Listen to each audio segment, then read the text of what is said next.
using the rest of the world, especially pitting China against Russia, and in the Obama administration, there's a lot there. It wouldn't take much for something like this to occur, and it's worth noting, if nothing else. For Americans, is there anything in your mind that we can do to help? For Americans, we have to practice self-government. If I would say anything, I would say go to the library, go online, and the first thing you should do is read out loud the Declaration of Independence. Tell me if that doesn't make sense today, as it did then. Just replace King George with the Federal Reserve. Tell me if it doesn't make any sense. Start there. Remember who you are. That's the birth certificate, the Declaration of Independence. It's all about remembering who you are and then getting fired up and saying, you know what? Yeah, we've got to do something, because our generation, we cannot drop the ball. We cannot saddle our children and our grandchildren with a horrible socialism that infallibly will move into fascism, corporate fascism. We just simply can't do that.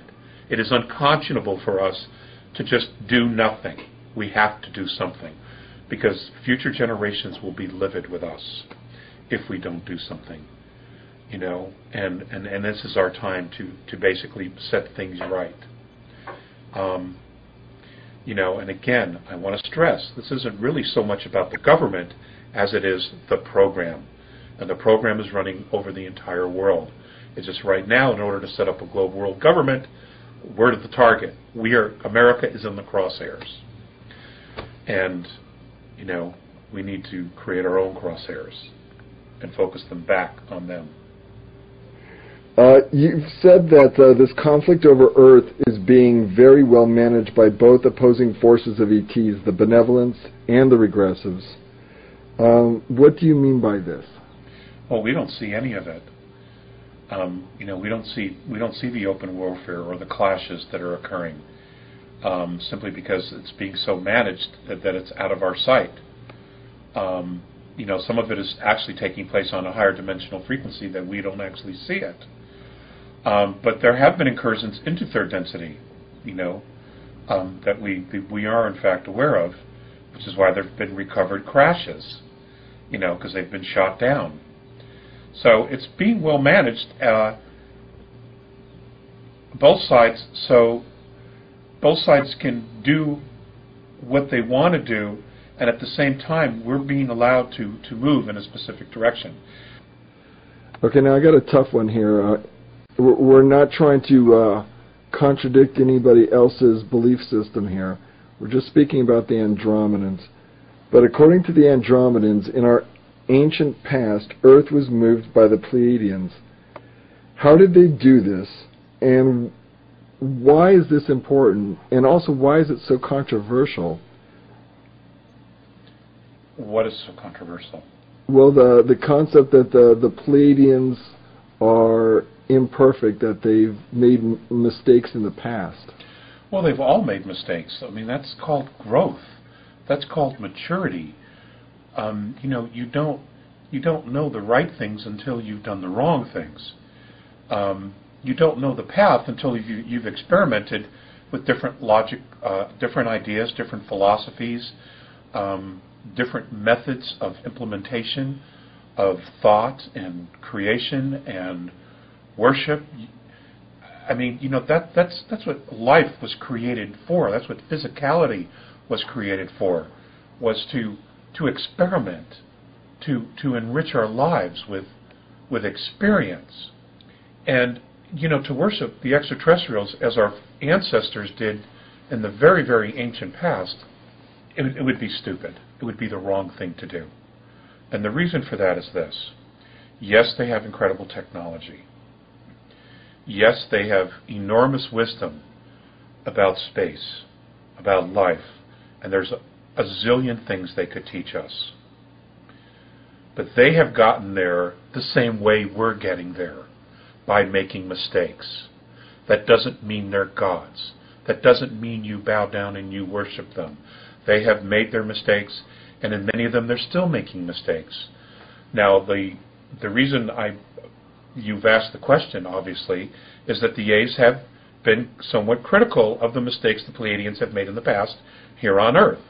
And one of the things that they have said to me was that the reason they're involved now is to help the Pleiadians step up, that they have an obligation to right some wrongs, that the situation that we're in because they did not fulfill a promise after Atlantis to protect Earth. They didn't do it. The Andromedans say that Earth was moved by the Pleiadians. Why would they do that? Let alone, how could they do that? Oh, that isn't difficult to do. I mean, it only takes several very large motherships where you form a grid around the Earth, and you can literally use the gravitational field and pull it or move it forward. And that isn't difficult. Solar systems are built today by extraterrestrial races. They can do that. They can, bring moons that are just floating out in space and put them around planets. They can move planets closer, further. They can take an ice planet, move it closer to a star so that the ice melts and now there's water. They can do all kinds of things. This type of engineering, planeteer engineering, I don't know that there's actually a word for it, can be done and has been done. And it's the same here with Earth. There was a point where we were actually too close after a direct hit with another planet, and they were able to move it further away from the sun, which was a good thing. Okay, so this can be done, and that in itself was not necessarily a mistake. Okay, the mistake that many people make is that they think that because these extraterrestrials can come 100 million light years, 140, 230, 600 light years across the galaxy to Earth, that they have to be all-knowing and omnipotent. Absolutely not the case. It's just simply not the case. Look at our own hidden space program. We know it exists, and they have remarkable technology. And they have probably, in all realistic, have tried to leave the solar system and could leave the solar system to travel to other stars. We have the technology, the Montauk information, the star chambers information. We have enormous technology that we've reverse engineered. But it's one thing to have the technology. It's another thing to have spiritual wisdom. And that's where we're really in trouble here, is we don't have the spiritual wisdom to know how to use these tools. And we're like new kids on the block who get that brand new Stingray bike, and the first thing we do is run through the intersection, with it. Cars hitting the brakes and horns blowing and, people screaming, watch out, because we don't know what we're doing, And this is where it creates problems for other races, especially, Rick, especially when you look at the Earth herself and you look at all the issues that are going on Earth that we just simply don't want to resolve. We refuse to resolve. And here we are going to just leave Earth and take that energy. They don't want any part of that. There's no place for that. They've already been through this. They don't want this They don't want this kind of insolence out there. Okay? There's no place for it. And we have a place in the galactic family, but we have to also know that place. And knowing that place takes a tremendous amount of introspection. Really genuinely looking at ourselves. Let's go back to some of the things that were said very early in the contacts.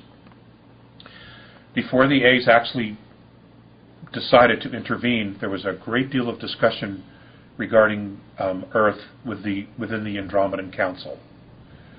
Now, that is where a lot of planetary systems meet. It isn't run or owned